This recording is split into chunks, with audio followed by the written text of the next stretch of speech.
So, what if the secret to a happier life isn't about trying harder, or being more positive, or chasing after some grand achievement? What if the real key is, well, to just give fewer fucks? It sounds crazy, I know, but let's dive into this super counterintuitive guide to life based on Mark Manson's amazing book. This right here? This is what's written on the tombstone of the writer Charles Bukowski. Don't try. I mean, that sounds like the absolute worst advice you could possibly get, right? But the story of the man who chose it, well, that's the perfect place for us to start. All right, so let's talk about Charles Bukowski. For most of his life, this guy was, by pretty much every measure, a total failure. He was an alcoholic, a womanizer, a deadbeat, you name it. But his success, when it finally came, wasn't because he tried to become a winner. Nope. It came because he fully accepted who he was, a loser. And then he wrote about it with this raw, brutal honesty. He never tried to be something he wasn't. And that's the paradox. And this idea just completely flips conventional self-help on its head. Think about it. All that advice telling you to be richer, smarter, happier, all it really does is constantly remind you of what you aren't. A person who's genuinely confident doesn't need to stand in front of a mirror repeating, "I am confident." They just are. So this constant push for the positive, ironically, just shines a giant spotlight on our own perceived failures. Which brings us to the first huge myth the book just demolishes. This idea that we should always be chasing happiness, like it's some kind of math problem we can solve. See, the problem with chasing happiness is that it can trap you in what Mark Manson calls the feedback loop from hell.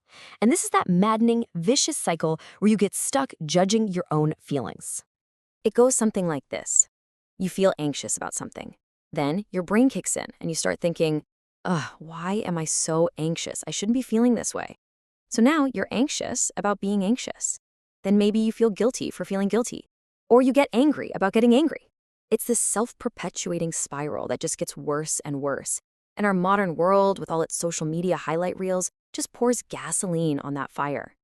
This whole mess is perfectly explained by something the philosopher Alan Watts called the backwards law. And it's this mind-bending idea that the more you chase feeling good, the more you accidentally reinforce the idea that you don't feel good right now. It actually makes you less satisfied. Desperately wanting to be rich just makes you feel poor and unworthy. So, what's the way out? The only way to break the loop is to just accept the negative feelings. It's about saying to yourself, you know what? I feel like crap today, and who gives a fuck? Because paradoxically, accepting a negative experience is in itself a positive experience. It stops that downward spiral cold. Okay, this leads us right into the next big myth the book tackles, this cultural obsession we have that every single person is destined for greatness, that we're all supposed to be extraordinary. Manson tells this great story about a guy he calls Jimmy. Jimmy was always talking about his next brilliant, world-changing business idea. He had this delusional level of self-confidence, thought he was a genius, but he was all talk. He never actually did anything because he felt entitled to success without ever earning it. And if anyone criticized him, oh, that wasn't a reality check. It was just proof that they were haters who were jealous of his genius. Now, Jimmy's entitlement is fueled by what Manson calls the tyranny of exceptionalism. Our media, our culture, it just bombards us with the stories of that tiny 0.1%. The superstars, the billionaires, the prodigies. We're only ever shown the absolute extremes on the bell curve. And the result of all that? Being average suddenly feels like the new standard for being a failure. But here's the simple, honest truth. Most of us are average at most things we do. And the solution, again, is totally counterintuitive. Accepting your own kind of mundane existence can be incredibly liberating. Real greatness doesn't come from believing you're already exceptional. It comes from an obsession with improvement, which can only start when you admit you're not that great yet. So, okay, if chasing happiness is a trap and being special is a delusion, then what are we supposed to do? Well, it's about shifting your focus completely. It's about learning to choose your struggle. Look, anybody can say what they want to enjoy in life. That's the easy part. The real defining question for a good life is this: what pain are you willing to sustain? Because the real joy isn't found just chilling at the summit. It's earned in the struggle of the climb. The values you pick are what define your success. Just look at Dave Mustaine. The guy gets kicked out of Metallica right before they become huge, so he starts his own band, Megadeth, and sells 25 million albums.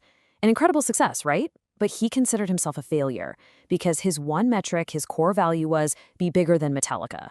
Now compare that to Pete Best, the original drummer for the Beatles. He got fired right before they exploded. He could have been miserable for the rest of his life, but instead, he chose to value things like family and a stable, normal life. And he ended up feeling happy and totally fulfilled. It just goes to show you the metrics for a good life are completely up to you.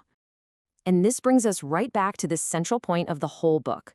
This subtle art isn't about being lazy or apathetic. It's not about being indifferent to everything. It's actually a conscious, deliberate act of choosing what matters. It's all about prioritization.